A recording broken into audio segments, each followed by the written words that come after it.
eh,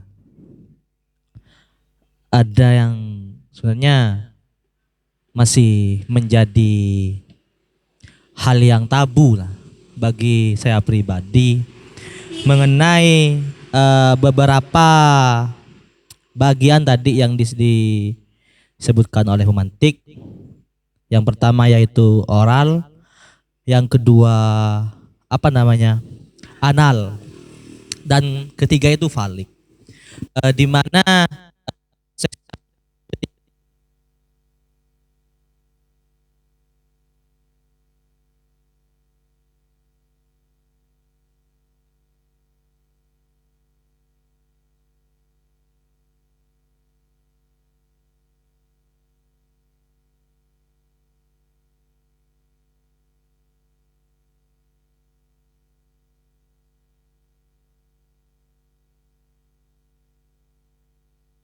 cek cek eh, akan tetapi ketika kita apa namanya ya, kita lihat kembali waktu kita itu ada di proses oral, di mana pada waktu tersebut merupakan hasrat seksual yang ada di fase mulut dari seorang bayi tersebut.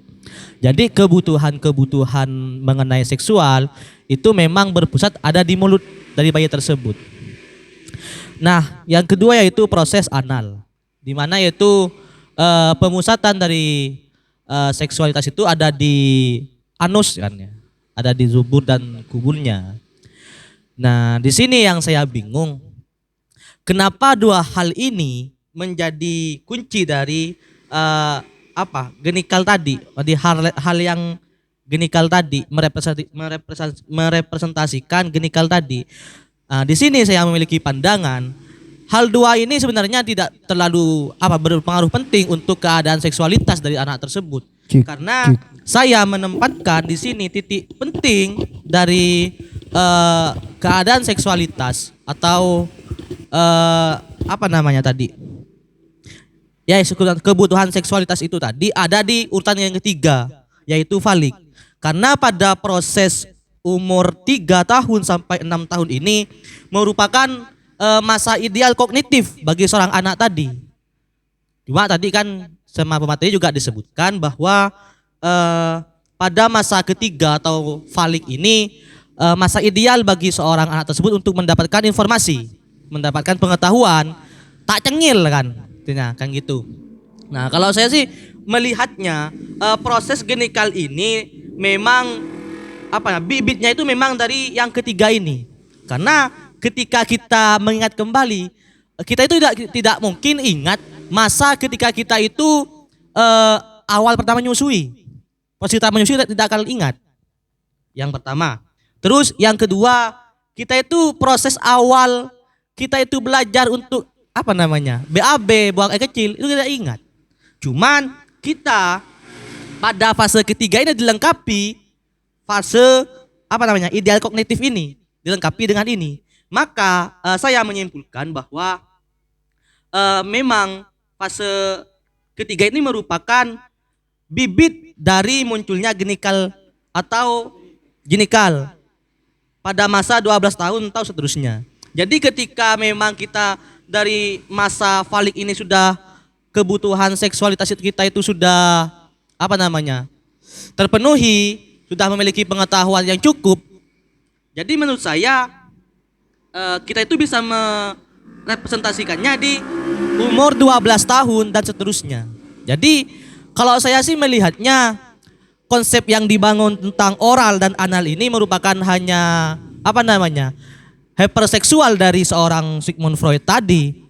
Karena menempatkan oral dari seorang bayi yang menyusui dan konsep anal tadi menjadi representasi dari genikal. Karena ketika kita lihat kembali, kita tidak mungkin ingat hal apa yang kita lakukan waktu bayi, bahkan waktu menyusui. Seperti itu. Ya, seperti ini. Bisa dibilang Sigmund Freud ini merupakan kalangan determinis gitu kan. Yang mana prinsipnya itu merupakan kausal, hukum kausalitas. Ada sebab akibat. Yang mana menurut Sigmund Freud, sebab kita itu hasrat seksual kita itu bisa terpenuhi ataupun bisa dialihkan ke di waktu genital gitu kan. Itu sebabnya itu dari fase oral, anal dan falik gitu kan. Nah, contohnya seperti ini. Kalau dari oral gitu kan. Biasanya anak itu pada masa ini ingin mencicipi, ingin menyusu gitu kan. Ingin mengecup gitu kan, mengecup payudara seorang ibu gitu kan pada masa ini. Nah, hal ini ketika besar pengaruhnya apa gitu kan? Biasanya anak itu tahu gitu kan. Karena kan hal ini meskipun kita tidak ingat pada waktu itu gitu kan. Misal kalau diingat masa sekarang kita tidak ingat pada waktu itu tersimpan di alam bawah sadar kita. Nah, yang memunculkan hasrat seksual pada kita sudah besar kali ini gitu kan. Dari alam bawah sadar itu, pengalaman-pengalaman pada waktu itu. Nah, kalau pengalaman itu sudah sempurna gitu kan, sempurna sesuai dengan kebutuhannya, maka bisa jadi pada ketika masa genital itu teratur gitu kan, sesuai dengan masa faliknya dia, gitu kan. Satu ada fase oral, fase anal gitu kan. Mengapa kok fase anal juga penting ketika fase genital? Biasanya ada kan orang homoseksual, ada orang juga pada waktu itu apa namanya, menggunakan alat gitu kan, atau ya masturbasi gitu ya. Dia itu ingin ada hasrat seksual tapi objeknya bukan lawan jenis ataupun sejenisnya. Nah, makanya pada masa fase anal dan falik ini gitu kan, keteraturan itu juga berpengaruh gitu kan. Kalau orang itu biasanya memandang ketika fase anal ya, kalau dia tidak diberitahu bahwasanya ataupun tidak dididik ketika fase anal cara ataupun kegunaan dari dubur kita, maka kita ketika besar bisa menganggap bahwasanya objek kita untuk melampiaskan hasrat seksual kita itu adalah dubur kita. Makanya gitu kan, menganggap dubur sejenis kita itu merupakan objek kita gitu kan, objek genitalnya gitu. Nah, di masa falik proses untuk pengaturan alat kelamin gitu kan, pengaturan alat kelamin itu juga berpengaruh, sehingga dia itu oleh seorang ayah ataupun seorang ibu oleh seorang ayah terhadap anaknya itu diberitahu bahwasanya kegunaan alat kelamin ini gitu kan, bahwasanya alat kelamin ini kalau panjang itu merupakan laki-laki gitu kan, kelaki-lakian, maka lawan dari alat kelamin yang itu adalah perempuan gitu kan, representasinya ke sana. Nah, jika seorang anak perempuan, maka oleh seorang ibu itu diberikan suatu didikan bagaimana feminimnya dia gitu kan. Tidak usah dia iri gitu kan, kata Sigmund Freud gitu kan. Tidak usah iri dengan seorang ayah yang badannya kekar gitu kan, mempunyai alat kelamin yang demikian. Gitu kan. Atau dia lebih menyukai seorang ayahnya. Nah, kalau dari fase ini teratur gitu kan, maksudnya sesuai dengan kebutuhan yang harusnya dipenuhi gitu kan, maka fase genitalnya itu dia bisa mengatur gitu kan, sesuai dengan ego dan super egonya dia. Karena semua orang itu mempunyai gitu kan, hasrat seksual itu kita melampaui semuanya gitu kan. Tidak mungkin seorang anak itu tidak nyusu. Tidak mungkin seorang anak pada waktu kecil itu tidak BAB sama sekali ataupun tidak BAK sama sekali. Dan tidak mungkin pula gitu kan, seorang anak itu tidak pada masa falik tidak bersentuhan langsung baik terhadap laki-laki dan perempuan. Itu kata Sigmund Freud. Sehingga pengalaman gitu kan, yang pengalaman seksualitasnya dia gitu kan, di masa kecil itu tersimpan di alam bawah sadar, dan hal itu bisa bisa muncul sewaktu-waktu gitu kan.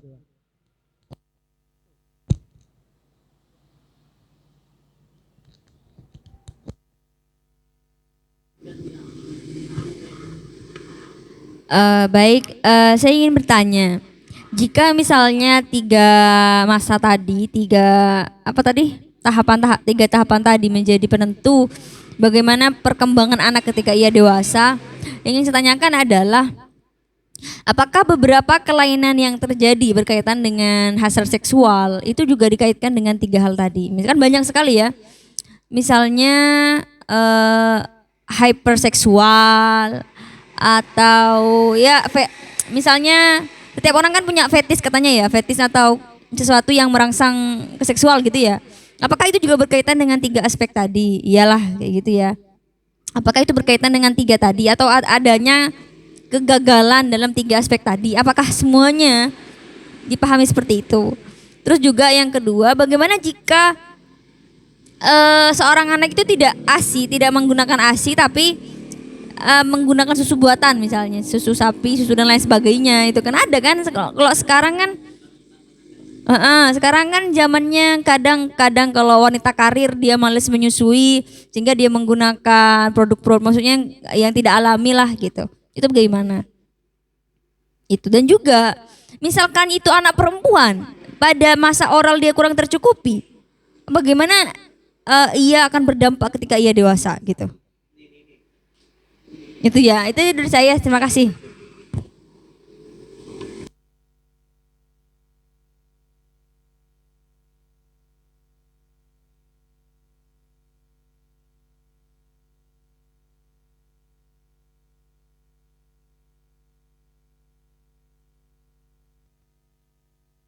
Oke, cek cek.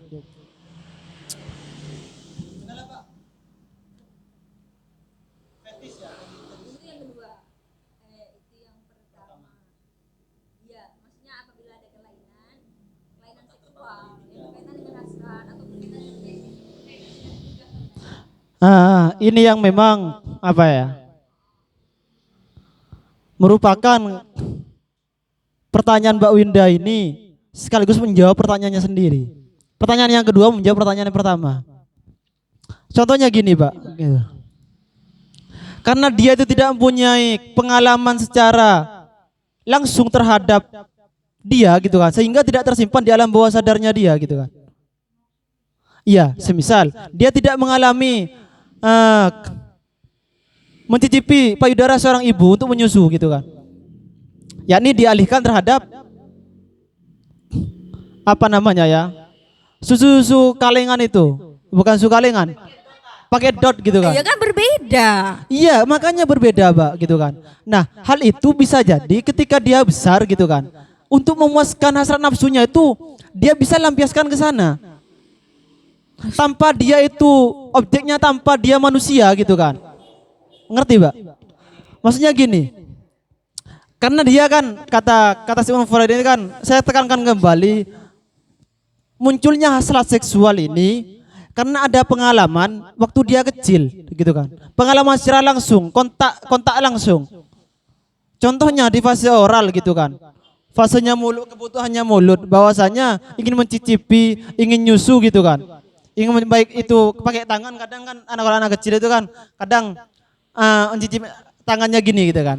Pada waktu kecil. Itu biasanya kan juga terpengaruh terhadap dia besar. Nah, ketika fase itu dia itu dialihkan dari yang harusnya itu seorang anak diberikan ASI gitu kan, langsung kontak langsung dengan seorang ibu, ataupun bukan seorang ibu tapi disusui oleh orang lain gitu kan, secara langsung, enggak secara langsung, Mbak, secara langsung tidak terpenuhi, digantikan dengan alat. Nah, hal ini ketika dia besar, ketika dia masuk fase genital gitu kan, untuk memunculkan hasrat seksualnya itu bisa terlampiaskan terhadap alat seperti itu juga. Makanya ada fetisisme gitu kan, fetisisme. Maka pada waktu kecil orang itu tidak tercukupi ataupun kebutuhannya gitu kan, tidak tercukupi kebutuhan waktu dia itu masih fase oral. Tidak ada kontak langsung, Mbak, sehingga pengalaman itu minim gitu kan di alam bawah sadarnya itu. Ngerti, Mbak? Tapi begini, menurut saya ya, fetisisme itu kan tidak semuanya sesuai nalar gitu. Kadang kan ada yang nggak masuk akal, misalnya pada buku, pada apa gitu kan. Maksudnya pada bentuk-bentuk tertentu, pada daerah-daerah tertentu. Maksudnya tidak sesuai dengan apa yang misalnya kalau di ASI tidak sesuai dengan misalnya ngedot dan lain sebagainya. Tidak harus seperti itu gitu kan. Dan itu kalau misalkan fetis gitu, fetisisme, masalah fetisisme. Kalau misalkan dia kelainan-kelainan seksual yang lain, apa memang harus karena kegagalan 3 hal tadi gitu? Maksudnya kan banyak kan kelainan-kelainan seksual yang Iya, ada incest, ya banyak sekali kan.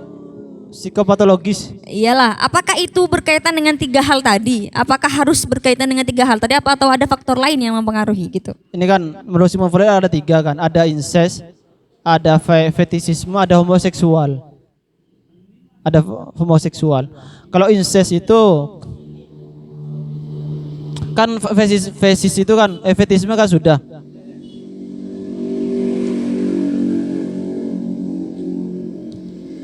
Kalau fetisisme itu kan sudah kan tadi.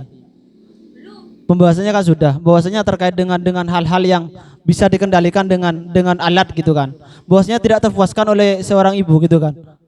Karena waktu-waktu dia kecil, kalau seorang anak laki-laki gitu kan, dia kecil, fase oral, anal dan faliknya gitu kan, tidak tercukupi kebutuhan sesuai dengan fase yang memang dia itu harus berkontak langsung dengan yang dibutuhkan.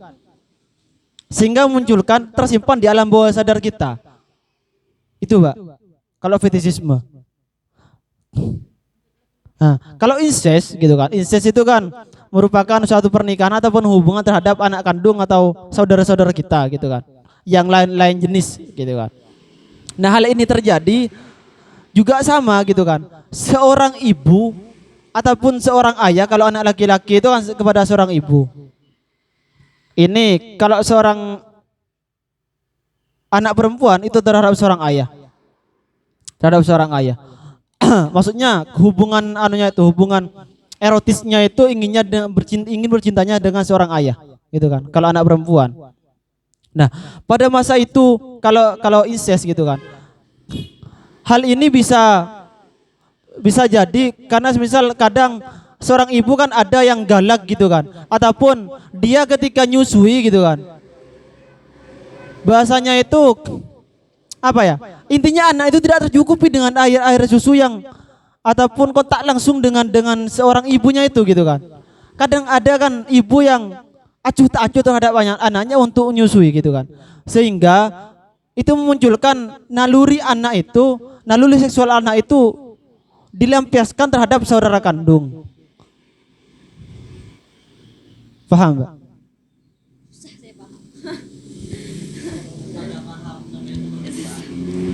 Ya karena gini Mbak.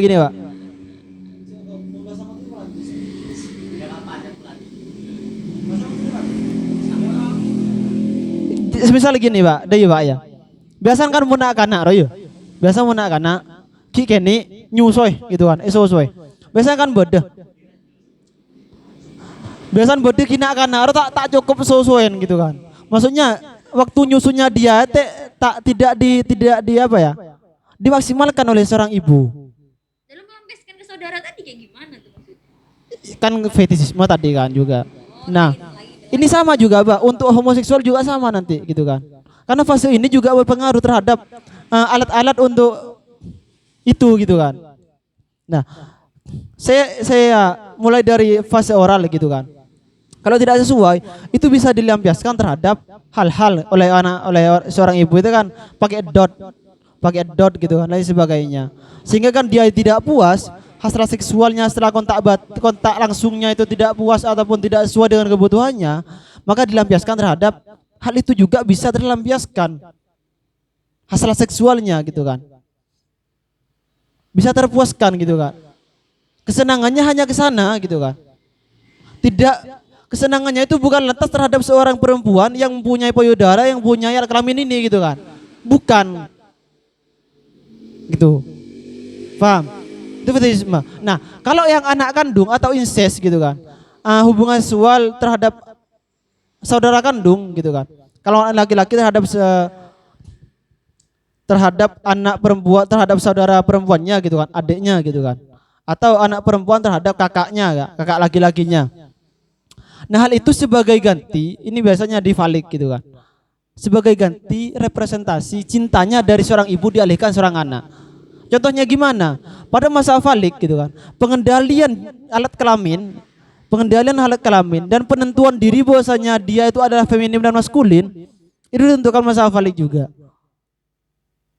Nah, sehingga kalau masa falik ini penentuan ataupun didikan ataupun juga kontak dengan seorang ayah, kalau anak perempuan ini yang biasanya ingin dicium dan lain sebagainya oleh seorang laki-laki atau seorang ayah gitu kan, itu terlampiaskan oleh seorang anak karena seorang ayah itu sering sibuk gitu kan, tidak ketemu sama seorang ayah, sehingga yang selalu hadir untuk seorang anak perempuan itu adalah seorang kakak gitu kan.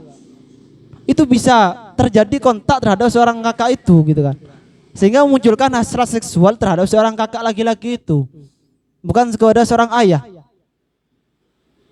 Paham, Mbak?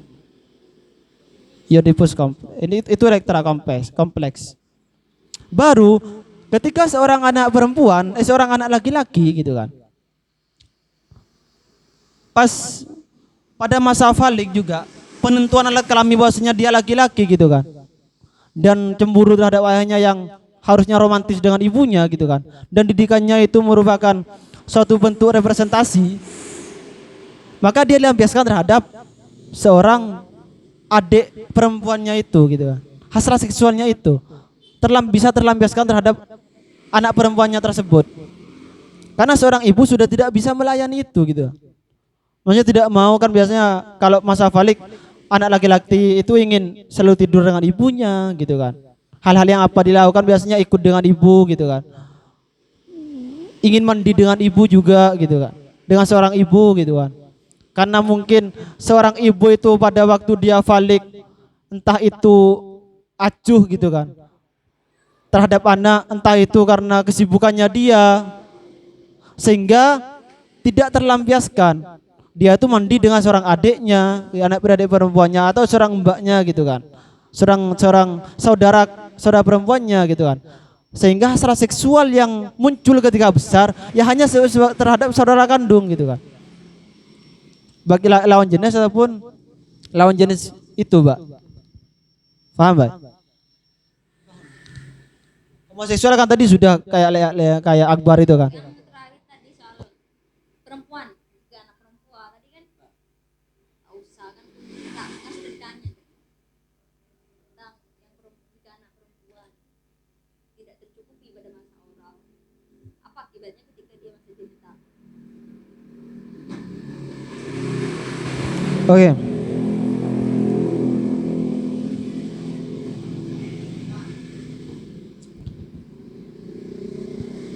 Karena kan gini juga di masa oral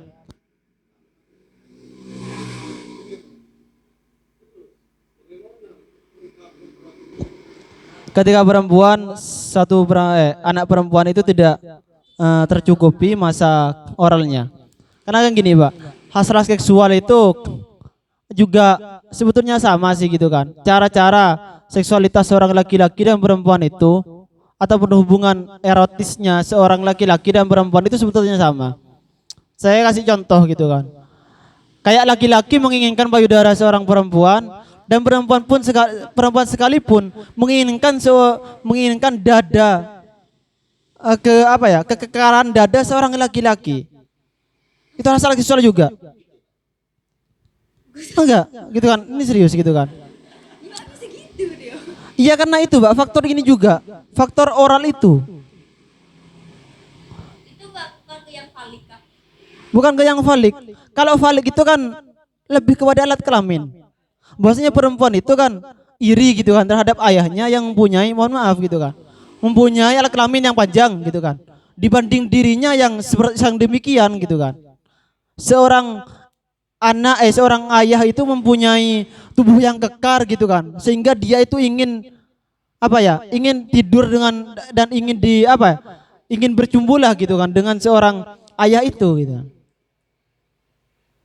Karena pengalaman ini gitu kan, kata Sigmund Freud yang saya tangkap seperti itu. ingin saya tanyakan lagi.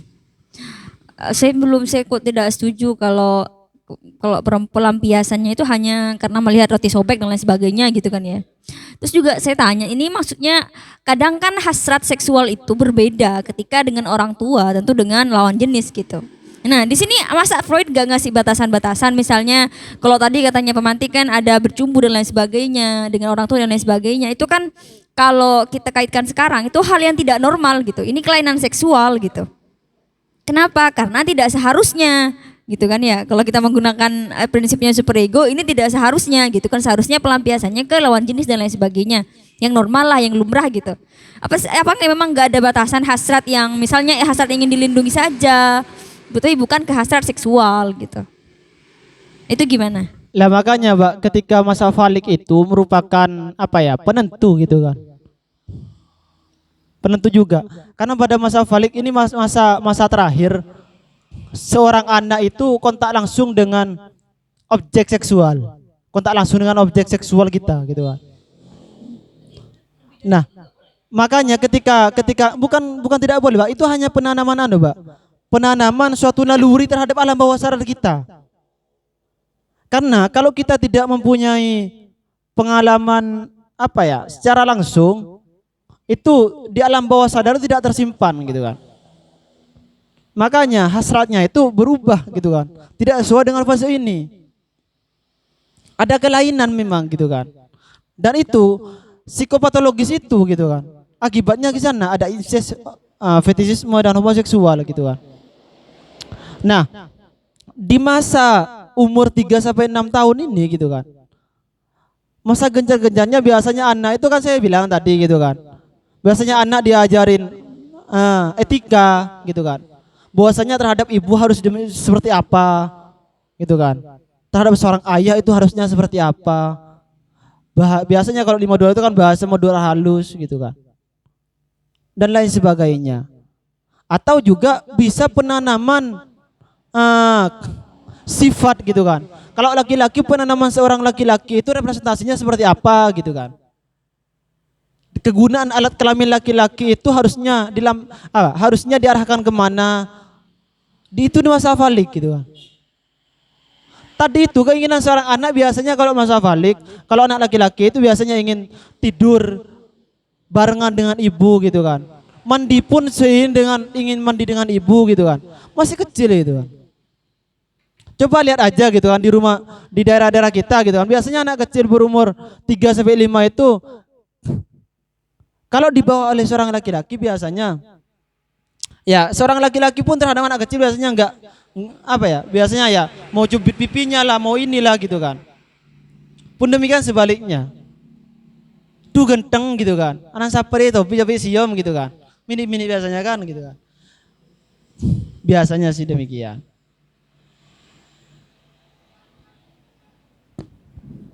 Cik.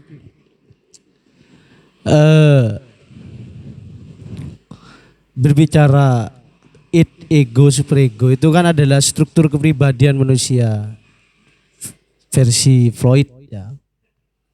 Pada dasarnya kan Freud beranggapan bahwa manusia itu memiliki libido atau hasrat tekanan yang dari secara biologis pasti ada ya. Karena nanti pengelolaan dari superego dan ego itu yang berperan, kemudian muncul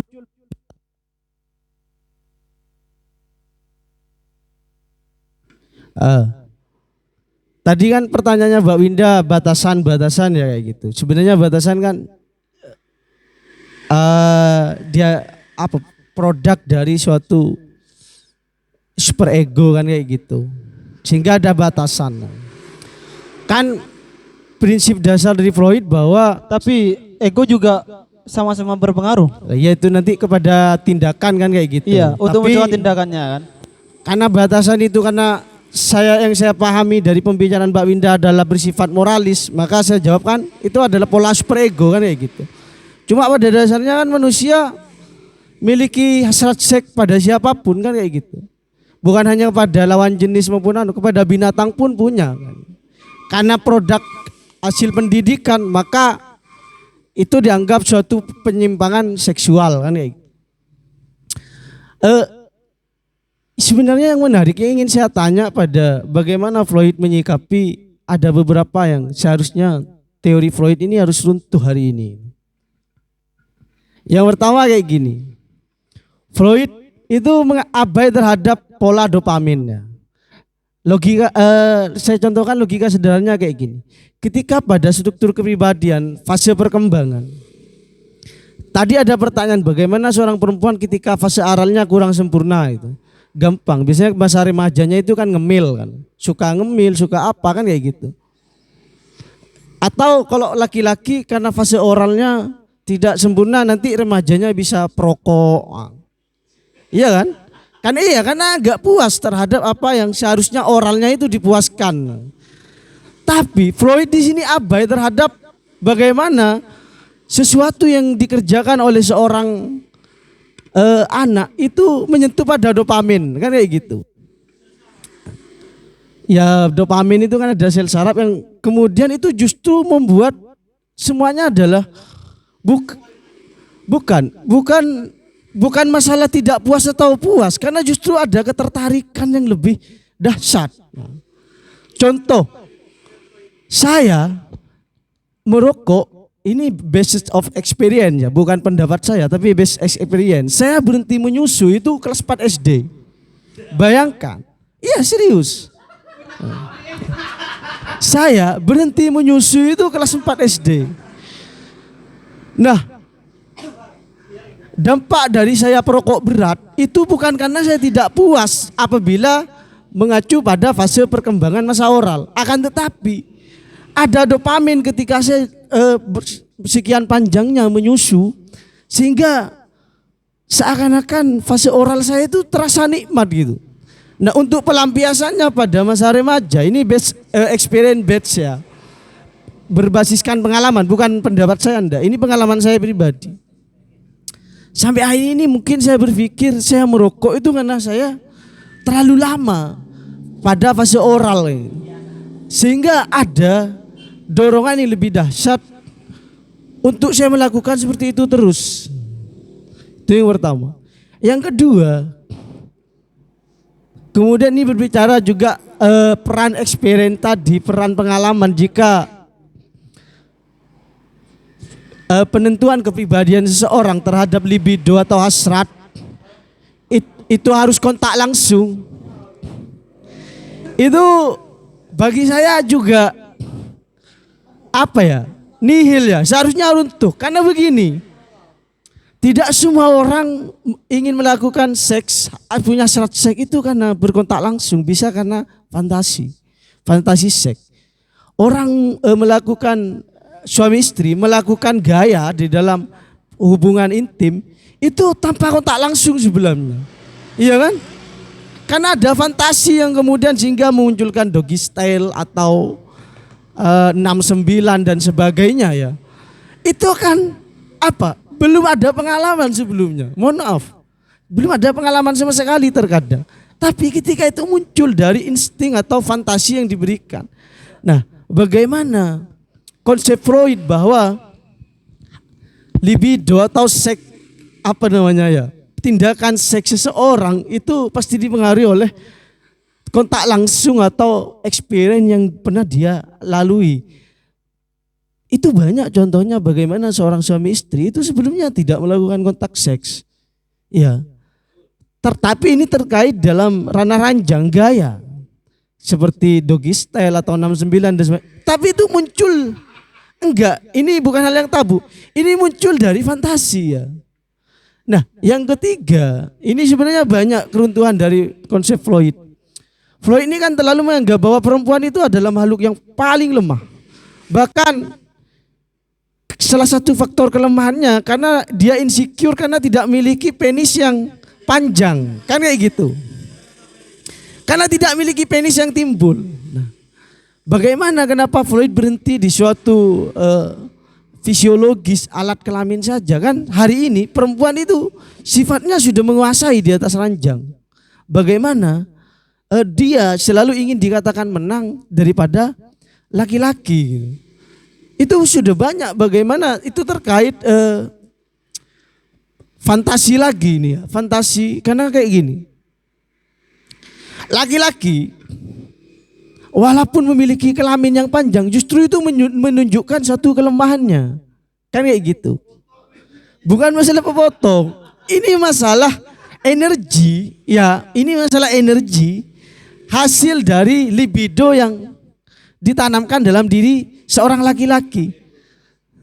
Jadi keruntuhan Freud yang ketiga bagi saya yang menganggap bahwa perempuan itu karena selalu insecure karena gak punya kelamin yang timbul, bagi saya itu hari ini ya pada konteks modern bagi saya itu sudah runtuh karena sekarang ini justru karena laki-laki punya alat kelamin yang timbul justru menunjukkan kelemahannya di atas ranjang. Kan iya.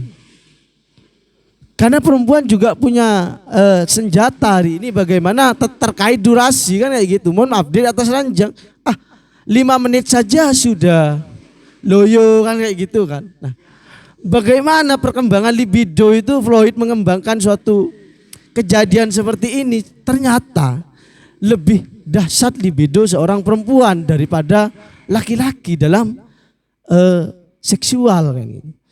Ini 3 saja ya untuk didiskusikan. Jadi intinya yang pertama peran fantasi, dopamin ya. Bagaimana dopamin? Karena tidak selamanya orang yang berbicara struktur kepribadian itu kan struktur kepribadian dari Sigmund Freud bahwa manusia itu mengalami id, ego dan superego dan berbagai tahap fase yang nanti mempengaruhi terhadap bagaimana tindakannya atau mengambil suatu kesimpulan itu dari id, ego dan superego. Itu gak semuanya fase oral, fase anal cuman.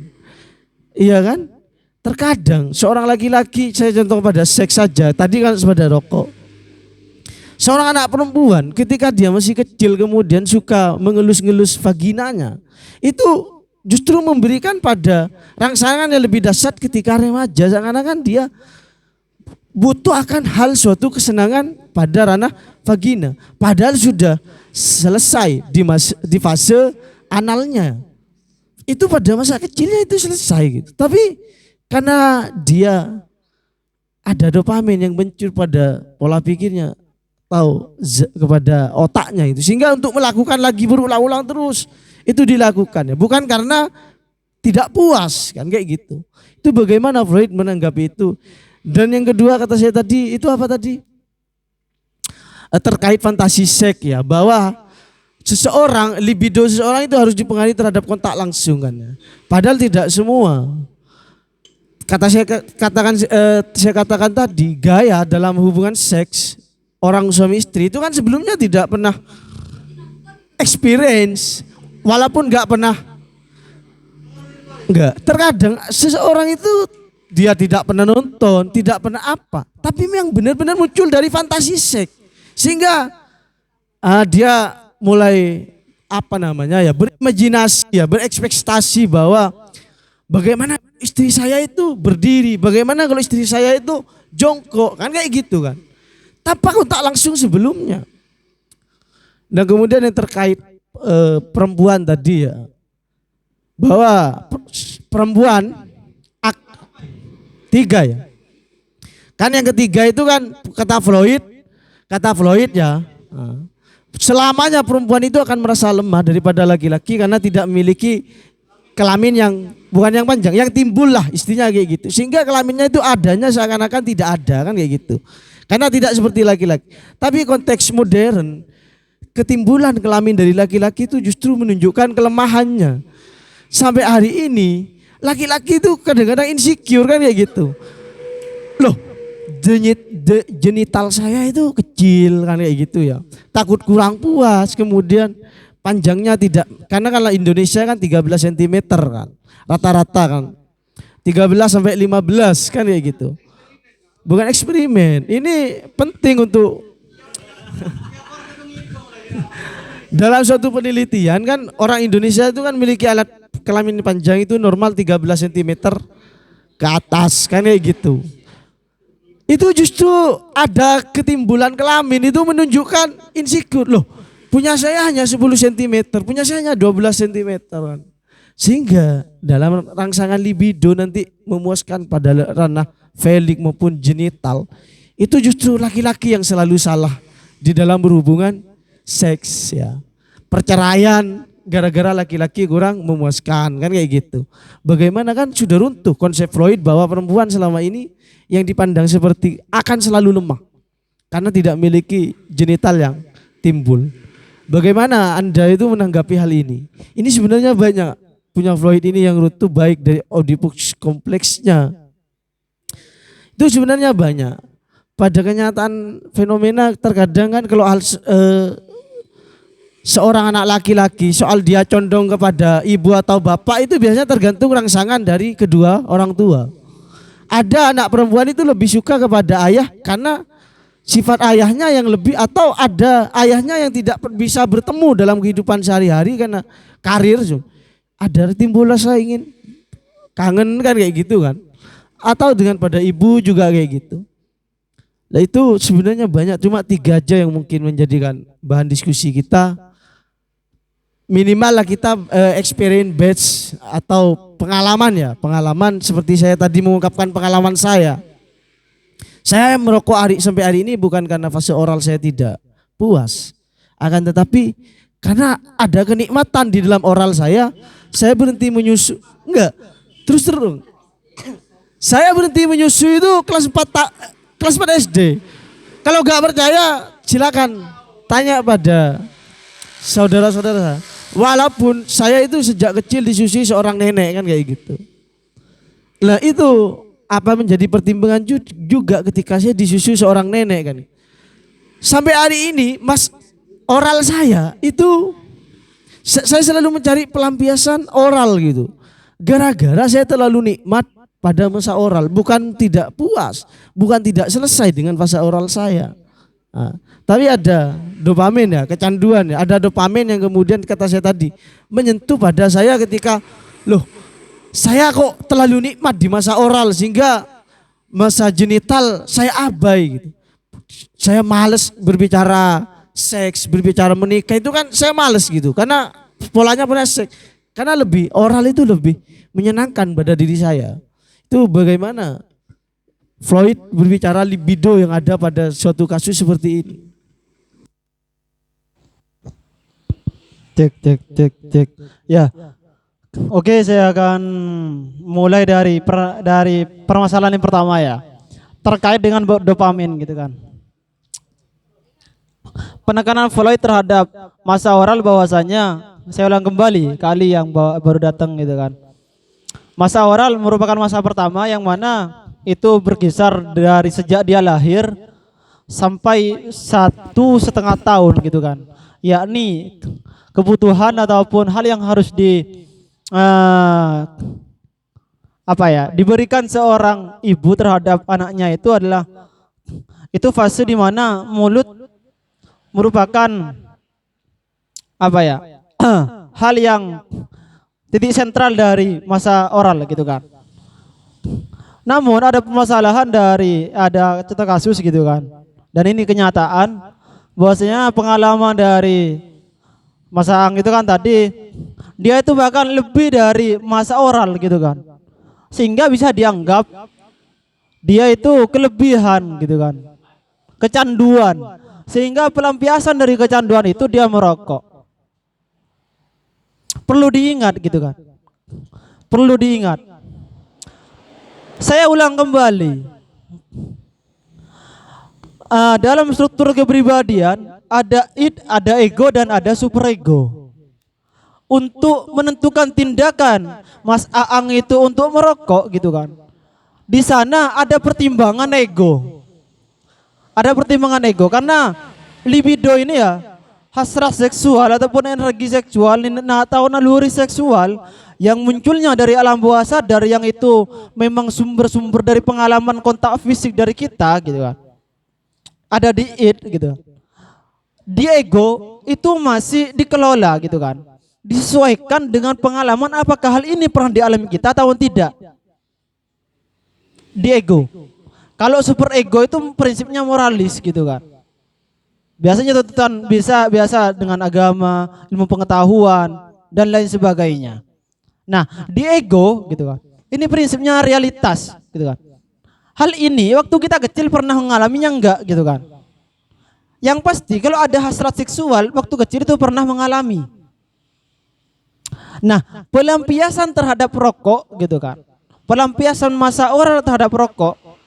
Hasrat seksual yang dilampiaskan dia itu harus ngerokok, harus ngemil, harus kadang ada juga ya sudah besar itu tangannya itu taruh di mulut gitu kan. Ngemut gitu kan, ngemut jempol gitu kan. Hal itu hanya sebagai bentuk pelampiasan. Hal ini di ego gitu kan, masih dipilih gitu kan. Kalau hal ini memang pernah dan hal ini tidak pernah, maksudnya selama ini masa Ang itu kan hanya gitu kan, selama waktu masa oral dan seterusnya itu Kang ini secara langsung kontak langsungnya itu adalah terhadap payudara seorang ibu gitu kan. Payudara seorang perempuan. Nah, dia mencoba di ego ini. Kenapa kalau ini hal baru? Kita coba eksperimen gitu kan. Di ego, saya baca demikian gitu kan. Jadi ada percobaan juga rokok gitu kan. Ternyata dari itu bisa hasrat seksual itu bisa terlampiaskan sah-sah saja gitu kan. Bukan lantas pada satu objek saja gitu kan.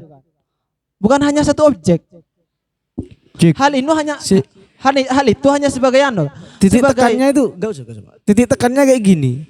Kalau tadi masa oral itu selesai kan kayak gitu, terpenuhi, maka seseorang itu akan beralih pada apa?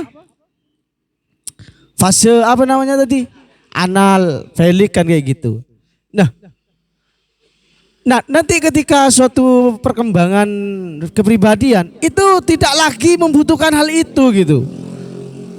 Contoh, ketika masa oral itu selesai, terpenuhi, maka saya tidak akan pernah kembali lagi untuk mencari pelampiasan bagaimana saya memuaskan oral saya. Tapi sampai hari ini oral saya itu tidak pernah puas gitu. Konsep Sigmund Freud itu bukan demikian gitu kan. Pengalaman itu hanya sebagai penarik energi gitu kan dari alam bawah sadar. Dari alam bawah sadar itu sebagai tarikan sebagai energi saja gitu kan. Saya pernah nyusu dulu gitu kan. Sehingga dari hasrat seksual itu gitu kan. Objek yang seharusnya saya nyusu itu adalah payudara. Objeknya ke sana. Jadi hasrat seksualnya saya itu ke sana. Nah, dikelola oleh ego. Ketika memunculkan tindakan yang awalnya dari hasrat seksual masa oral itu untuk nyusu gitu kan. Untuk nyusu dikelola oleh ego. Pertama dari super ego karena moralis ditolak gitu kan. Lebih kuat id-nya gitu kan, lebih kuat hasratnya. Nah, dikelola oleh ego. Hal ini oleh ego itu sesuai dengan apa yang dialami. Oke, dia yang dia alami itu adalah nyusu terhadap objeknya itu adalah payudara. Ada hal baru gitu kan. Ada hal baru mungkin bisa melampiaskan hasrat saya gitu dengan objek lain. Nah, ketika nyaman dengan objek itu rokok gitu kan. Bisa saja hasrat seksual itu terlampiaskan dan terpenuhi juga ketika masa genitalnya.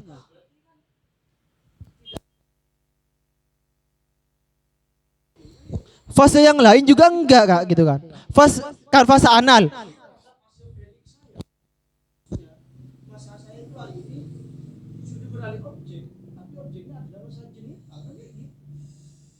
Karena gini Kak, kita harus titik tekannya gini gitu kan. Kita harus tahu gitu kan, fase oral itu adalah fasenya mulut. Fase anal fasenya dubur gitu kan. 1-5 tahun, karena lebih gitu kan, nggak ada masalah, nggak mengganggu. Asalkan fase anal ini juga terrealisasi. Yang pasti gitu kan. Gitu kan. Selama dia meskipun fase oral belum selesai sampai kelas 4 SD gitu kan. Sekitar umur 10 tahun. Ya, sekitar umur 10 tahun masih belum selesai nyusunya misal. Yang pasti Kak Ang ini fase anal juga melewati. Pun demikian, kalau Kak Ang tidak melewati ini berarti tubuhnya tak berfungsi secara sehat gitu kan.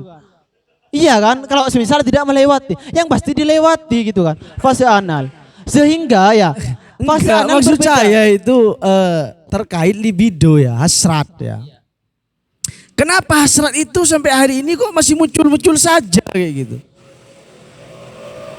Contoh, kenapa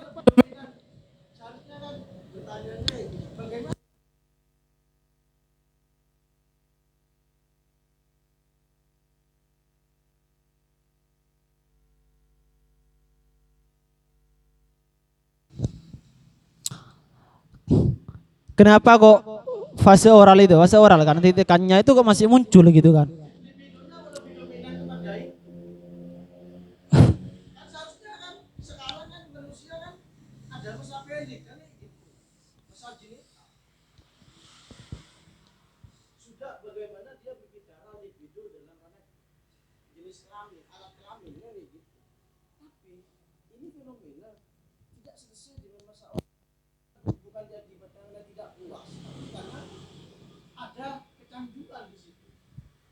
Karena gini kak, dari kelima masa ini gitu kan.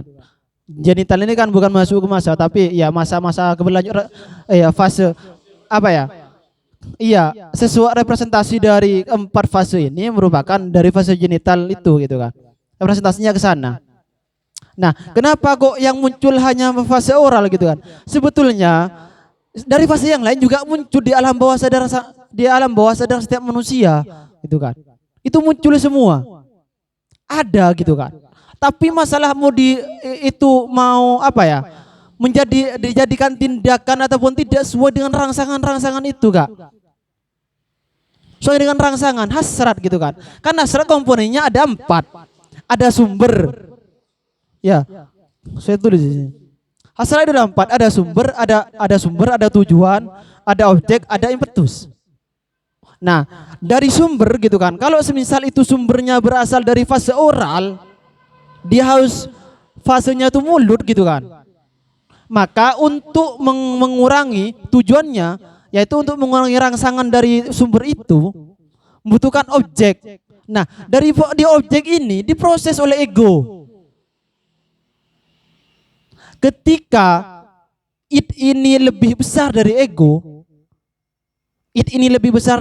gitu kan. Bisa saja Kaang itu tidak terlampiaskan gitu kan dengan rokok, tapi mencari objek yang sebenarnya sesuai dengan fase oral itu, yakni payudara gitu kan. Kalau ini lebih besar, karena ego ini lebih besar dari gitu kan. Dominasinya lebih besar ego ketimbang maka Kaang itu mencoba hal baru dengan objek baru gitu kan. Nah, hal ini muncul impetus gitu kan. Suatu tekanan gitu kan. Kekuatan yang ditentukan oleh intensitas yang mendominasinya gitu kan. Yaitu sehingga terlampiaskan terhadap rokok gitu kan. Objeknya itu karena ini lebih besar egonya gitu kan. Lebih besar di ego kekuatannya ketimbang yang dia alami. Dia itu mencoba untuk melampiaskan hal baru, mencoba eksperimen dari ego ini. Karena ego itu tidak hanya berkutat terhadap alam bawah sadar gitu kan, sesuai dengan kekuatan-kekuatan yang ada gitu kan. Bisa saja dia itu kalah dengan dengan alam bawah sadar yang asrat dari alam bawah sadar gitu kan. Bisa saja dia mencoba hal baru sesuai dengan realitas. Kalau ini bisa dicoba gitu kan, dan ini bisa melampiaskan, bisa jadi kecanduan rokok gitu kan. Tidak satu objek saja, tidak sesuai dengan Kalau Kaang itu pelampiasannya itu apa? Penyaluran seksnya itu lebih besar hal yang dia itu alami waktu kecil gitu kan. Yakni objeknya harusnya payudara. Ketika itu lebih besar, ego ini kalah. Kaang tidak rokok gitu kan. Sehingga objek yang harus dia tuju itu adalah payudara. Terus bagaimana peran libido terhadap dopamin? Itu intinya.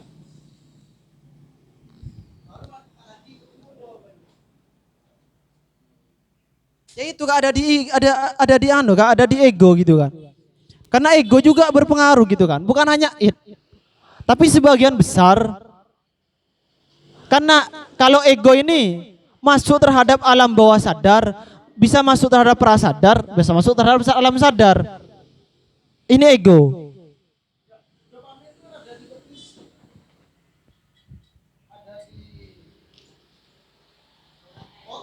Iya, karena dopamin itu Kak, saya bilang ya gini. Saya akan baca kembali gitu kan.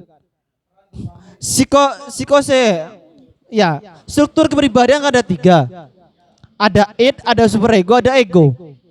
Prinsip ego adalah prinsip realitas. Yang mana ciri-cirinya dia berpikir sekunder. Pertama, berpikir sekunder. Menggunakan logika, persepsi dan kognisi. Itu perannya sudah berbeda gitu kan. Kontra dengan id. Kontra banget gitu kan dengan id. Bisa saja ego ini kalah dengan id gitu kan. Dengan alam bawah sadar kita. Bisa saja kalau tekanannya itu lebih besar ego gitu kan. Makanya kalau perempuan itu kan karena ada di Madura gitu kan. Karena ada di Madura, didikan dari orang tua itu dan lingkungannya. Dan lingkungannya itu adalah didikannya harus semisal gitu kan. Dia itu berkerudung gitu kan. Harus berkerudung, yang harusnya dia tidak berkerudung, bebas lah berkerudung atau tidak gitu kan. Didikan agama dan moral atau budaya juga mempengaruhi dan bisa mengalahkan alam bawah sadar, sehingga dia ada rasa malu gitu kan untuk along-bolong laki gitu kan, untuk bergaul dengan laki-laki, karena logika, kognisi, prinsip realita yang ada oleh ego itu lebih mendominasi kita gitu kan. Lebih mendominasi alam bawah sadar kita terhadap hasrat seksual. Ya sama dengan contoh Gaang tadi gitu kan. Berarti kognisi yakni merupakan suatu ciri dari ego gitu kan. Lebih besar ketimbang id. Bukan lebih besar idnya gitu kan. Karena kontras gitu kan. Antara ego dan id ini kontras gitu kan. Kontras banget. Ego. Kalau super ego ini ideal. Prinsipnya prinsip kesempurnaan gitu kan.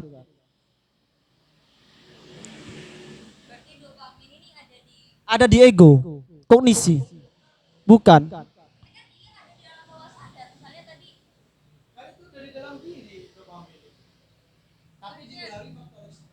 Iya Kak, kan menggunakan prinsip realitas gitu kan. Ego itu menggunakan prinsip realitas. Prinsip realitas.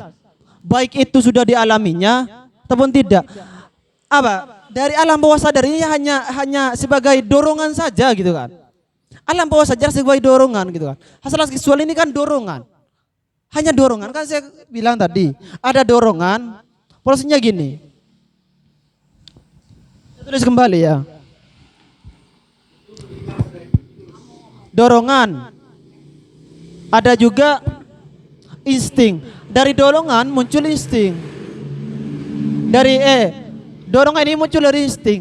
Insting muncul dari hasrat. Nah, hasrat ini sesuai dengan kebutuhan. Karena Kaang sudah terlalu lama gitu kan. Masa oralnya. Iya, karena contoh kasusnya emang Kaang gitu kan, realita. Iya. Karena Kaang ini apa ya? Terlalu lama masa oralnya gitu kan. Sehingga dia membutuhkannya lagi. Iya, tersimpan di alam bawah sadar, Pak, gitu kan.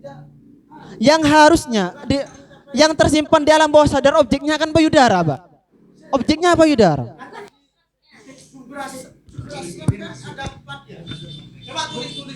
Ini Kak, komponen. Oh iya, komponen dari hasrat itu ada 4. Ada sumber, ada tujuan, objek dan impetus.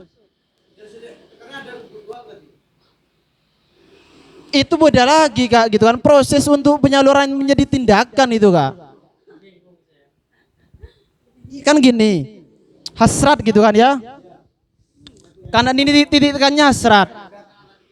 Hasrat ini Kak. Ya, ini kan hasrat. Hasrat ini munculnya dari mana? Dari kebutuhan. Dan kebutuhan ini dari dorongan-dorongan, bisa dorongan. Bukan, kebutuhan dulu gitu kan. Karena ini prosesnya di alam bawah sadar kita, Pak. Di alam bawah sadar kita, bukan yang sadar gitu kan. Kalau sadar itu sudah di ego gitu kan. Oke, lanjutkan dulu. Ya. Ini di mana? Di Apanya, Pak? Iya kan hasrat. Ini proses lagi beda, Mbak. Prosesnya beda gitu kan. Ini untuk proses memunculkan tindakan kaang itu rokok gitu kan. Pelampiasannya rokok. Pertama dari hasrat. Kan hasrat untuk masa oral gitu kan, untuk nyusu gitu. Nah, muncul dari kebutuhan. Kebutuhan yang mana kebutuhan ini sesuai dengan dorongan dari instingnya kaang dulu bahwasanya dia itu karena keseringan gitu kan, bahkan kecanduan, kelamaan, dia itu masa oral sampai 10 tahun, umur 10 tahun gitu kan. Sehingga muncul dorongan menjadi hasrat. Hasrat menjadi insting. Insting ini munculkan dorongan untuk bertindak gitu kan. Nah, perubahan untuk memilih berbeda objek itu kayak gitu. Ini struktur kepribadian. Ini beda. Ini juga berkaitan ya karena libido dengan psikoanalisis tidak bakalan jauh gitu kan. Kalau sudah paham terhadap psikoanalisis, ya libido juga bisa dipahami bersama. Oke, ada id. Ada superego, ada ego. Superego, ego. Maksudnya ini S ke atas apa? Ini. Sebetulnya enggak gini ya. Id, ego, superego. Itu kan, anggaplah ngerti semuanya. Id ini mainnya di alam bawah sadar. Ego bisa keduanya. Bisa ketiganya. Bisa kedua, di superego dan ego. Terbalik. Superego ini bisa dari kedua ini. Prinsip id adalah prinsip kenyamanan, kesenangan. Seperti halnya makan, kekuasaan juga. Karena kayak kekuasaan itu kan hasrat kekuasaan. Orang enggak, Pak, bukan hanya terkait dengan tahta gitu kan. Saya ingin menguasai Pak Winda, itu juga saya mempunyai hasrat itu. Pun demikian ke Ali dan sebagainya gitu kan. Saya ingin menguasai Akbar ini juga menguasai saya gitu kan. Itu sama. Nah, itu bisa dikelola di ego nanti. Dan superego. Nah, prinsip ego itu adalah prinsip realitas. Prinsip realitas ini ya, saya akan bacakan kembali ciri-cirinya. Mbak Winda. Dari id ya. Ciri-cirinya. Id ini ada sejak bayi. Tak bermoral. Ya, saya akan bacakan. Tak bermoral, tidak pengaruh waktu dan tempat, dimanapun itu, intinya nyaman gitu kan. Prinsipnya, tak peduli realitas, karena alam bawah sadar. Tak menyensor dirinya, maksudnya tidak bisa mengontrol dirinya. Ya sudah, kalau saya senang gini gitu kan. Kalau saya senang nyusu ya nyusu gitu kan. Kalau saya senang untuk lain sebagainya lah intinya. Dia prinsip kesenangan. Bekerja dengan prinsip kesenangan itulah dari id. Baru di ego prinsipnya itu adalah prinsip realitas. Ciri-cirinya itu berpikir sekunder, menggunakan logika, persepsi dan kognisi. Ego. Baru di superego itu ciri-cirinya berisi norma-norma. Bisa dari agama dan sebagainya, nilai sosial dan tata cara yang diserap jiwa. Tata cara yang diserap jiwa bisa itu dari eksternal, bisa dari internal juga. Bisa dari naluri, yang diserap oleh naluri itu intinya yang ideal. Itulah prinsipnya dari superego. Jadi gak bisa. Kalau itu kan pengelolaan libido. Bagaimana libido itu muncul itu sebelum ada itu. Itu kan dalam menanggapi libido kan ya. Iya. Libido itu bisa muncul dalam diri manusia itu bagaimana sebenarnya? Ada sejak bayi, Kak. Libido itu muncul kan saya sudah bilang tadi, ada fase-fase itu gitu kan. Muncul ke sana. Nah, munculnya itu sesuai dengan kontak langsung. Kalau yang pertama fase oral, kontaknya mulut gitu kan.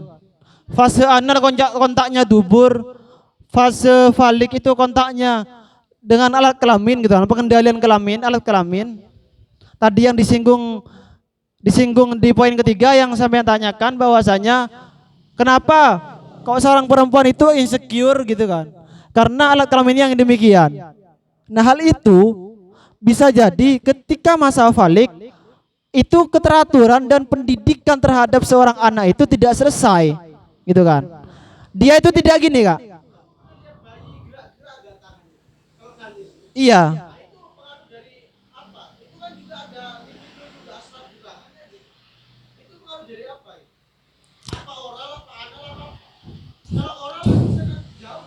Itu masih di berarti tahap oral kan, di masa oral. Karena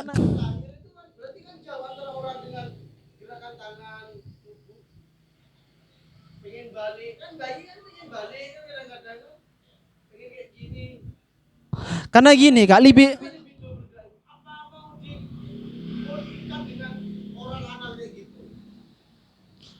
berarti yang saya tanyakan itu ketika bayi kan.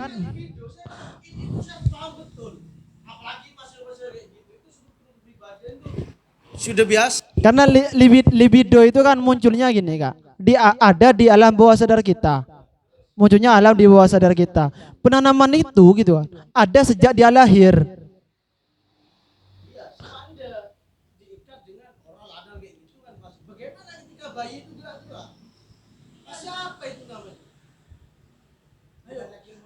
Itu kan sesuai dengan fasenya kak. Iya kak, hasrat nyusu itu ya.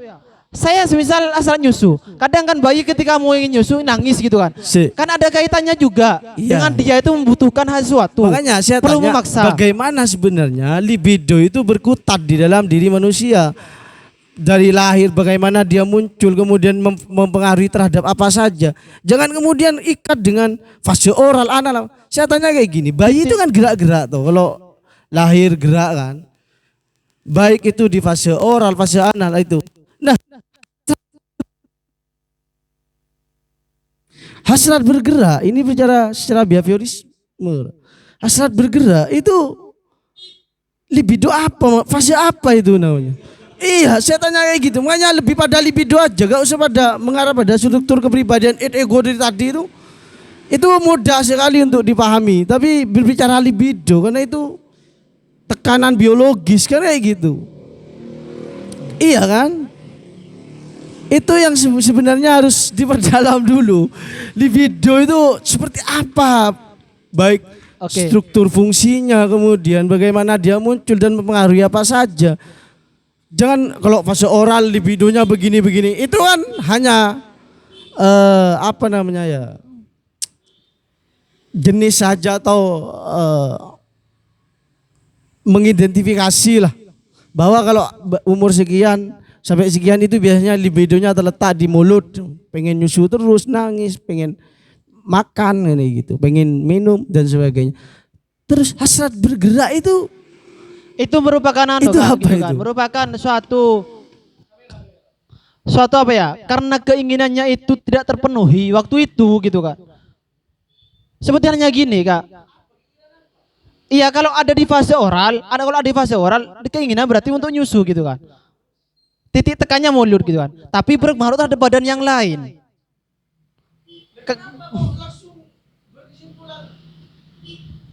Coba jelaskan bagaimana Sigmund Freud bereksperimen. Kenapa kemudian tubuh biologis yang lain itu dititik tekankan kepada oral kan? Kayak gitu. Kepada moral, kepada oral, mulut kan ya. Kepada mulut. Kenapa? Bukankah kalau saya berpikir terbalik gimana? Seseorang itu dia pengen nyusu karena ada gerakan, karena terlalu haus sehingga mau menyusu ya bayi kan. Kan bisa jadi saya berpikir kayak gitu. Coba jelaskan eksperimennya bagaimana. Jangan kemudian loh ini karena dia pengen oralnya ingin tercapai kemudian mempengaruhi terhadap gerak. Saya jangan berpikir behaviorisme. Bahwa kalau saya berpikir seperti ini, bayi itu menginginkan susu, menginginkan makan karena dia bergerak. Secara logika umum orang bergerak itu wajar menghasilkan haus, menghasilkan lapar. Sekarang bagaimana Anda jelaskan coba Gini kak, eksperimennya Freud kok bisa mengikat pada seperti kayak gitu. Gini. Karena gini Kak, saya bacanya ini tadi pagi gitu kan. Masih baru ingat. Sebetulnya bayi yang lahir ke dunia, sebetulnya dia tidak ingin dilahirkan ke dunia. Kata Sigmund Freud gitu kan. Dia sudah nyaman ada di kandungan seorang ibu. Dia makan tanpa dia langsung gitu kan. Tapi menyerap dari seorang ibu, makanan seorang ibu dan sebagainya, sehingga dia nyaman di dalam. Nah, ketika dia keluar gitu kan, dia mulai tidak nyaman gitu kan. Mulai tidak nyaman. Dimulai dari mulut gitu kan. Karena yang paling gitu kan, cara untuk menyamankan dirinya dia itu hanya bisa dari mulut gitu kan. Nah, dari mulut ini memunculkan tindakan-tindakan yang lain dari seorang bayi. Entah itu nangis, entah lain sebagainya, orak-orakan gitu kan. Kok bisa dimulai dari mulut? Seharusnya kalau memang merasa nyaman di dalam karena kan kandungan, untuk pertama gini, itu adalah PW, yaitu rangsangan empiris. Kan kayak gitu. Bahasanya adalah indera. Dan mulut hanya salah satu dari indera, kan kayak gitu. Karena kan gini Kak. Kenapa enggak kemudian dari perasa saja, dari kulit, kemudian kehangatan. Jadi ketidaknyamanan dia ke lahir dunia bukan diikat dengan suatu indera mulut, Karena tapi dengan indera yang awalnya dalam kandungan hangat, enak kan kayak gitu kan. Ya. Tiba-tiba lahir, loh kok sedingin ini, kok sepanas ini kan kayak gitu. Iya. Berarti bukan fase apa? Libido itu bukan dimulai dari fase oral sebenarnya. Gini Dalam Kak. kandungan dulu. Karena hasrat juga kan. Kalau memang merasa bayi itu merasa nyaman di dalam kandungan, berarti ada hasrat ingin selalu berdiam di dalam kandungan. Gimana itu? Karena gini gitu kan. Oke gitu kan. Kalau memang titiknya tadi adalah bayi dilahirkan itu karena guys apa ya? Dia itu merasakan lewat panca indera kita, ini kulit gitu kan.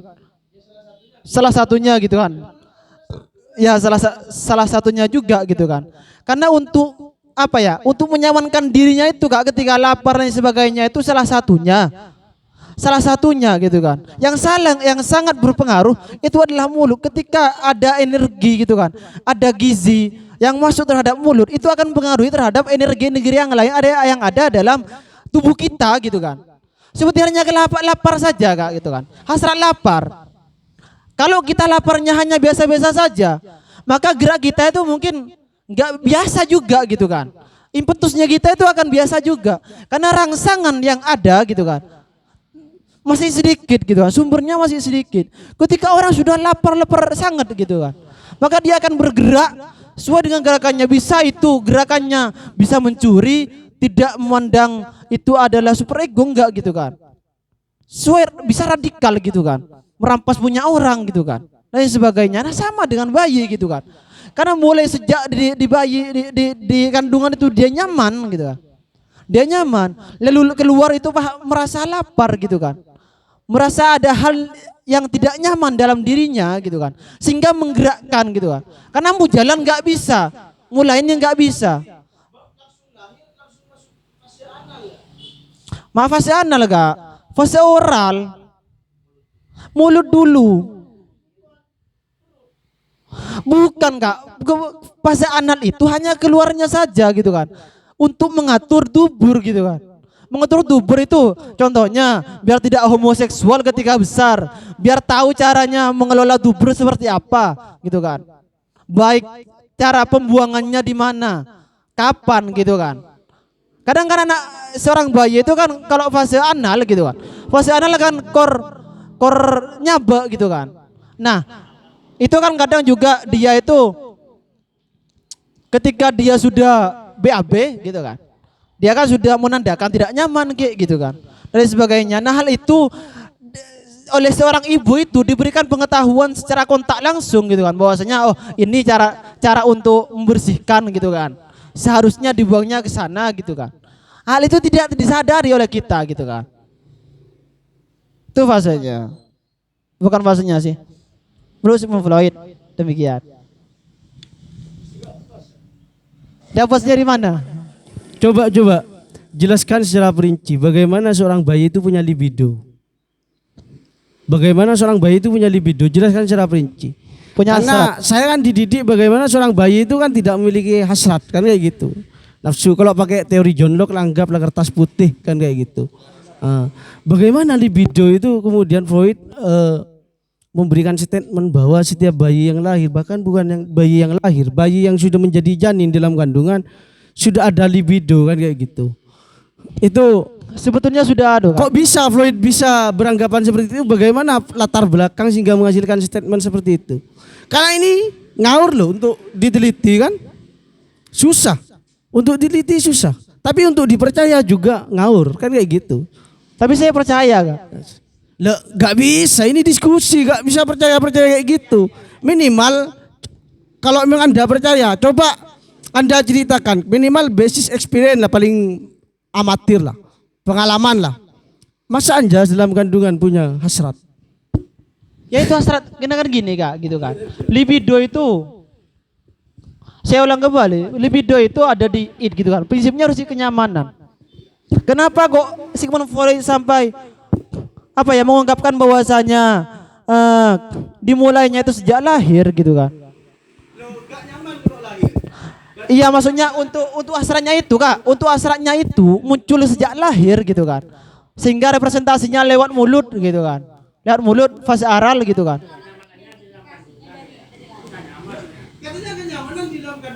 Iya, dia nyaman Kak. Di dalam kandungan kan dia nyaman, nyaman terlebih dahulu. Ketika keluar dia mulai tidak nyaman dengan kondisi itu. Yang awalnya dia itu makan dan sebagainya gitu kan, energi dari seorang ibu gitu kan. Sesuai dengan ibu yang dia makan seorang dengan makanan sesuai dengan makanan yang ibu makan gitu kan. Nah, ketika dia lahir mulai tidak nyaman, itu hasrat yang muncul gitu kan.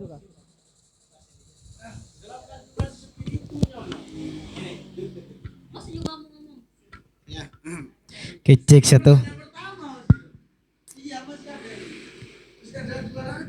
Kontak langsung gitu kan, fantasi kan. Oke, terima kasih.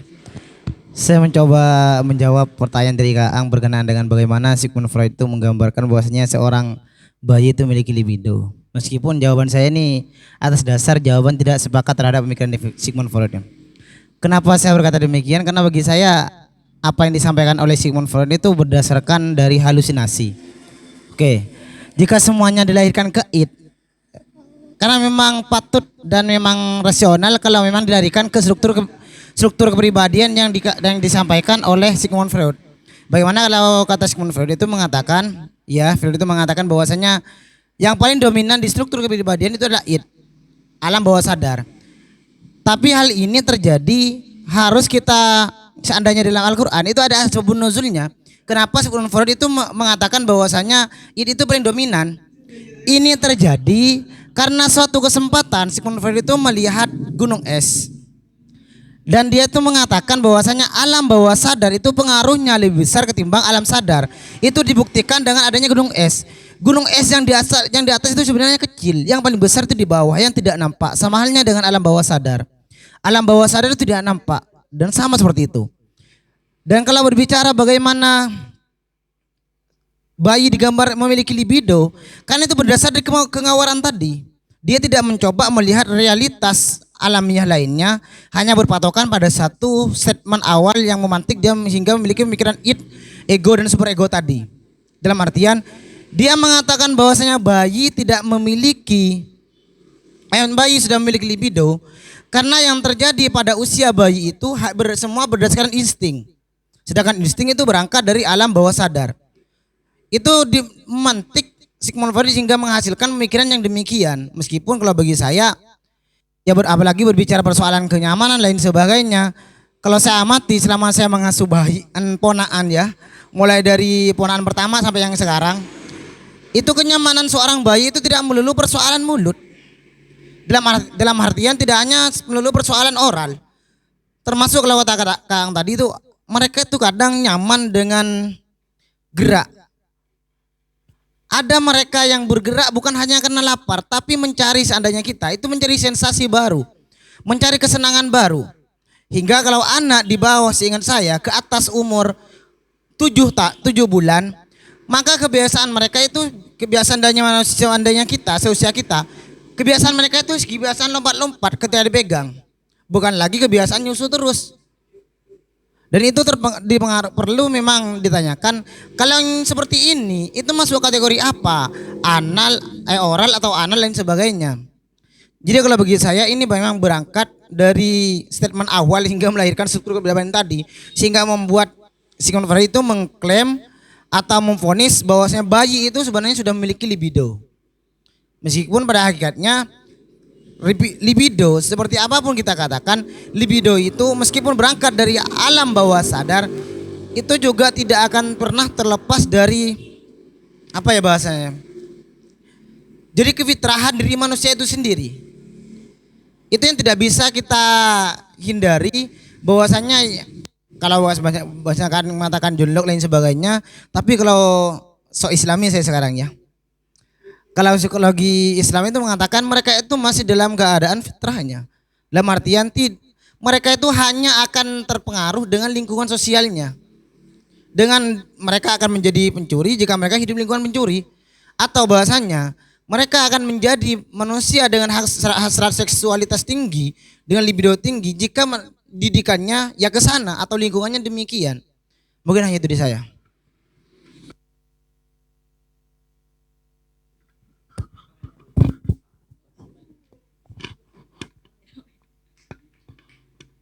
Oke, kalau menurut saya begini. Cek. Iya kan saya bukan romantik. Ya maksudnya sepemahaman saya mungkin ketika kita tadi mengaitkan tentang bagaimana kenyamanan dan ada fase misalnya bagaimana seorang bayi itu masih dalam kandungan. Kalau menurut saya sih seorang bayi itu yang saya tahu mereka waktu dalam kandungan mereka mengemut tangannya sendiri. Nah dan itu kalau kita kaitkan yang paling masuk akal menurut saya kenapa mereka mengemut itu adalah mengenai yang masalah yang dibahas tadi mengenai dopamin. Jadi ketika dia mengemut itu ada kenyamanan dalam saraf otaknya, makanya itu menjadi kebiasaan sehingga waktu dia keluar yang paling dominan itu oralnya. Nah kalau berkaitan bagaimana ia gerak-gerak dan lain sebagainya itu respon yang dihasilkan ketika misalnya kalau kita kemarin bicara tentang stimulus respon, itu stimulus yang dihasilkan ketika oralnya itu tidak terpenuhi gitu. Jadi bukan Freud mengabaikan yang lain, tetapi alat gerak yang lain itu merupakan respon dari bagaimana ia ingin mengungkapkan apa yang ia inginkan gitu.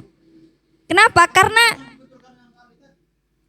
mana ya dibenturkan masalah apa?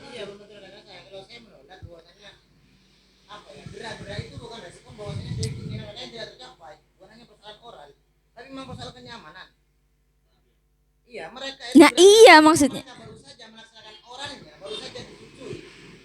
Biarpun anak kecil yang umur 7 tahun ke atas ya, itu selalu akan bergerak-gerak. Karena itu persoalan kenyamanan, bukan hanya persoalan. Nah iya kenyamanan, maksudnya kita kan tidak bicara dari apa gitu kan, alat gerak yang mana gitu kan. Tapi kita bicara bagaimana kenyamanan itu masuk dalam sel saraf kita. Nyaman itu kan bukan bentuknya, tapi bagaimana ia dapat maksudnya ya perasaan yang ia rasakan dalam kognitifnya misalnya dalam perasaannya gitu kan. Nah ketika ia dalam kandungan seperti dengan perlakuan yang seperti itu maka wajar ketika pada fase ketika dia lahir yang paling dominan itu oralnya gitu. Entah itu kenyamanan yang lain, makanya ketika ia pada fase yang lain mereka menemukan kenyamanan yang lain, maka alat gerak itu digunakan untuk menyampaikan atau mengekspresikan apa yang ia inginkan gitu. Itu maksudnya yang menurut saya itu bisa disambungkan atau dikaitkan ketika kita bicara mengenai kenapa ketika ia dalam janin ia merasa nyaman dan bagaimana ia meraih kenyamanan ketika dia sudah lahir gitu. Dan kenapa oral itu yang paling dominan ketika ia sudah lahir. Itu sih menurut saya sih.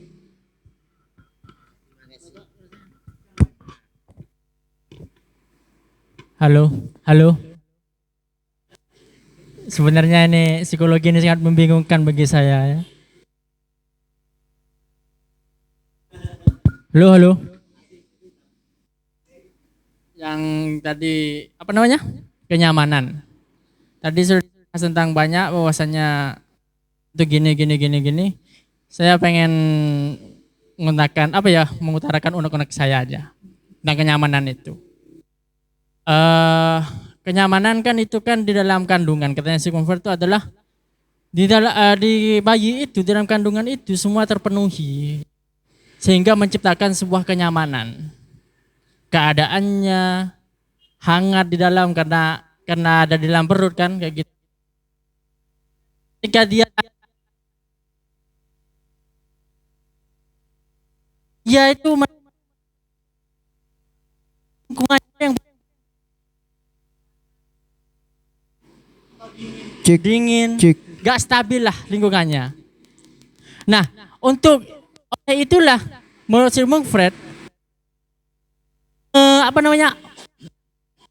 meniadakan ketidaknyamanan akibat lingkungan ini timbul gerak-gerik psikologis refleks.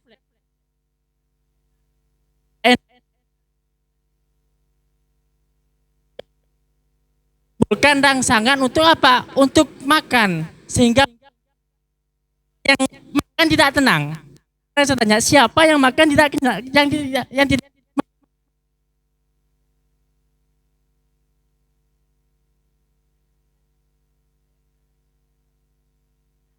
ada, tidak makan, tidak menenang. Ternyata Sigmund Freud menurut saya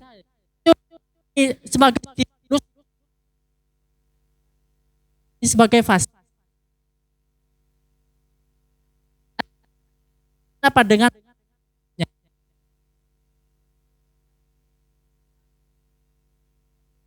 kepada bisa tidak setuju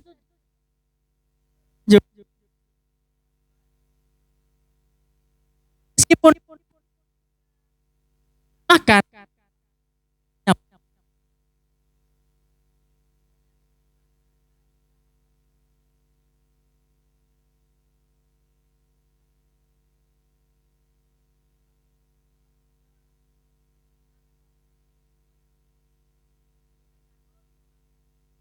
ketika berada di tempat yang bising.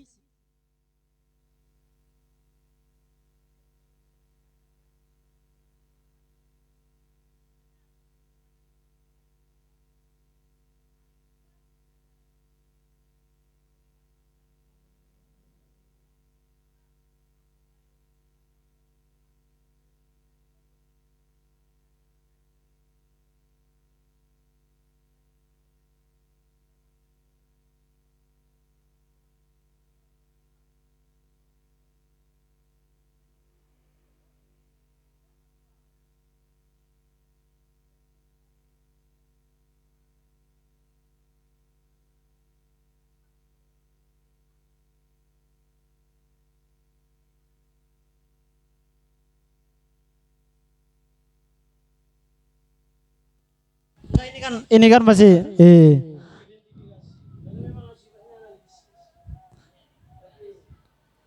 tapi perlu kita harus radikal, Kak. Enggak untuk kenyamanan gitu kan.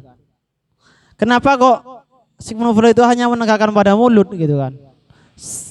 Malah menghilangkan kenyamanan atau kesenangan-kesenangan yang lain.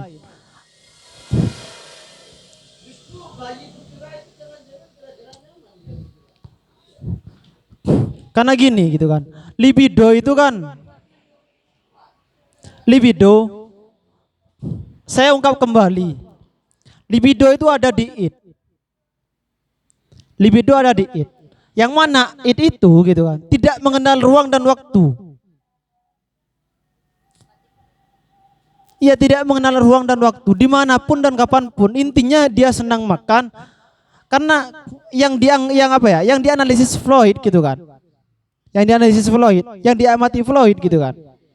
Terkait dengan anak, kenapa kok titik tekannya terhadap mulut gitu kan. Karena dia itu menganggap bahwasanya lewat mulut lah gitu kan. Ketidaksadaran itu itu gitu kan, bisa tersalurkan gitu. Bisa nyaman. Gitu menurut Freud. Oke, gini. Jika memang libido itu, ya saya katakan tadi memang karena memang berangkat dari pikiran kita tadi bahwasanya memang libido itu berangkat dari alam bawah sadar. Cuma jika memang lagi-lagi itu tidak kenal ruang, waktu dan sebagainya, kenapa pengkelompokan tahapan atau fase libido seorang itu hanya dimulai dari sejak dia lahir? Kenapa tidak dalam kandungan? Bukankah kehidupan sudah dimulai sejak dalam kandungan? Dan di sana itu kalau kita lagi-lagi berbicara tidak kenal ruang dan waktu, maka seharusnya dalam kandungan itu ada pengkategorian bahwasanya sudah ada libido di sana. Karena tanda-tanda Oke. kehidupan sudah ada di sana.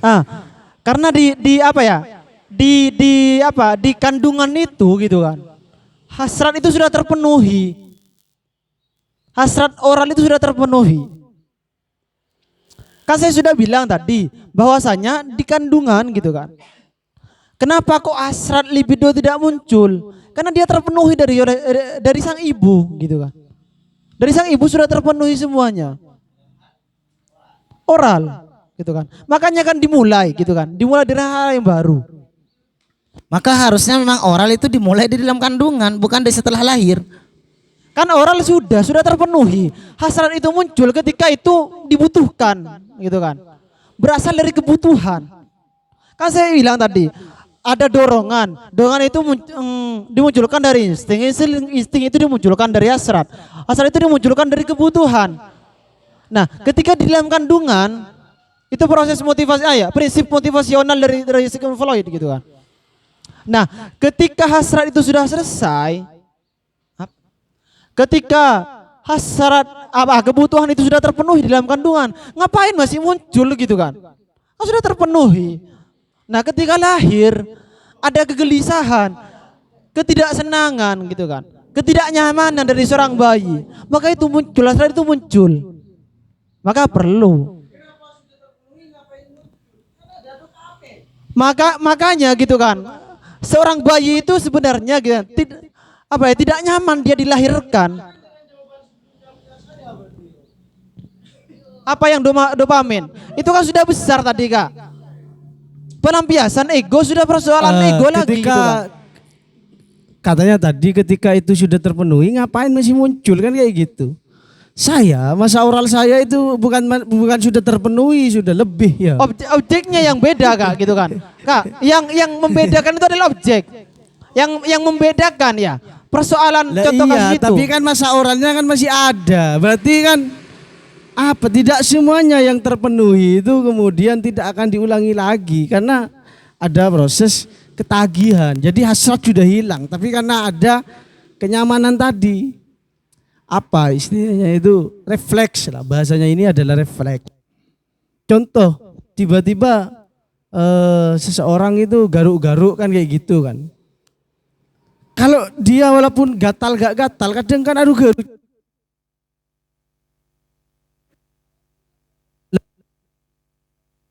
Itu hasrat loh.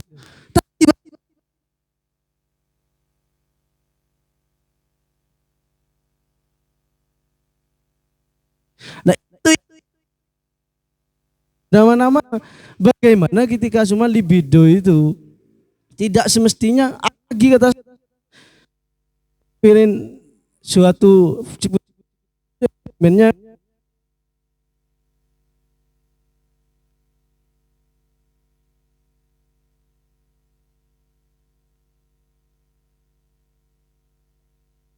Cek. cek kayak gini ya. Seorang bayi itu kalau kita tahu ya, kalau disusui itu kan ngelus-ngelus payudara ibunya kadang-kadang kayak gini ya kan. Berarti ternyata kalau sehat lagi-lagi kalau behaviorisme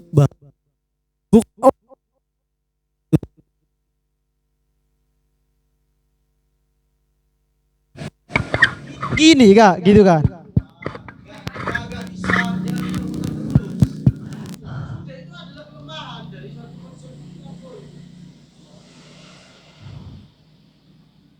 Itu hanya sebagai fase gitu kan.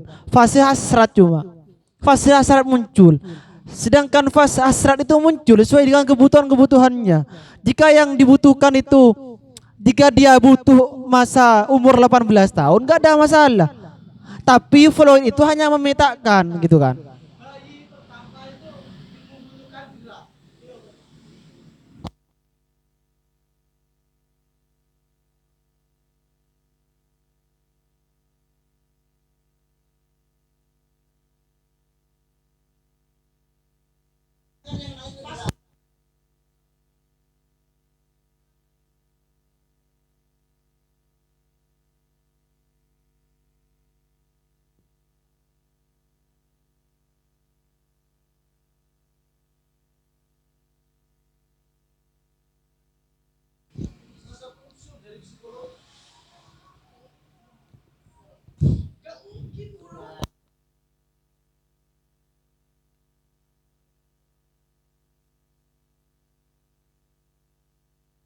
Beda, bukan golongan behavior kan? Iya kan? Makanya gitu kan. Ya sah-sah saja dia dikritik oleh behavior karena keyakinannya bukan behavior.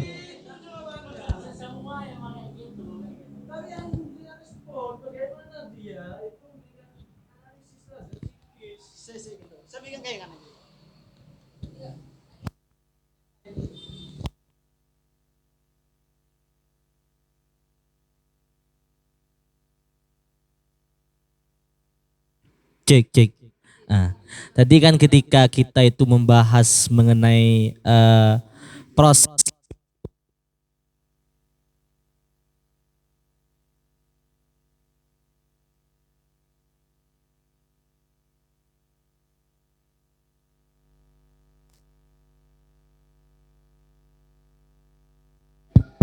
Cek satu.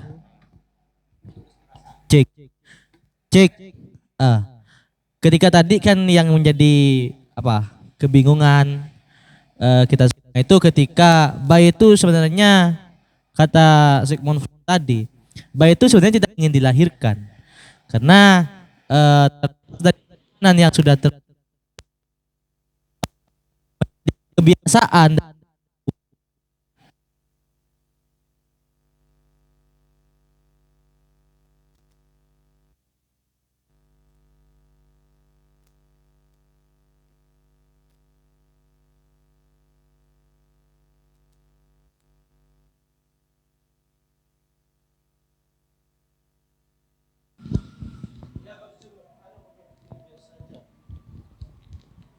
Cek. Tadi ketika bayi itu lahir, otomatis secara langsung bayi itu cenderung cenderung apa ya? Ingin mencari kenyamanan itu tadi. Salah satunya ketika bayi tersebut apa namanya? Nyusu. Itu cenderung bayi itu tangannya gerak-gerak kan. Sebenarnya itu merupakan bentuk pelampiasan dari bayi itu ingin merasakan kenyamanan. Contohnya ya tadi ketika bayi itu menyusu tangannya itu gerak-gerak kan, meraba-raba terhadap payudara dari ibunya. Nah, ketika kita kaitkan dengan apa namanya bentuk dari gerakan tadi, bisa jadi lewat adanya apa namanya memang bayi itu ingin mencari kenyamanan lewat gerak tangan tadi, mungkin bisa mendapatkan kenyamanan yang bayi itu dapat. Contohnya ketika dia itu menyusu tak sepak gitu kan. Iya, gak sepak posisinya. Bisa mungkin nanti itu menggunakan gerak tangannya itu untuk mencari kenyamanan. Jadi kalau saya sendiri melihatnya garis merah dari yang kita bingungkan tadi itu adalah kenyamanan dari bayi tersebut. Seperti itu.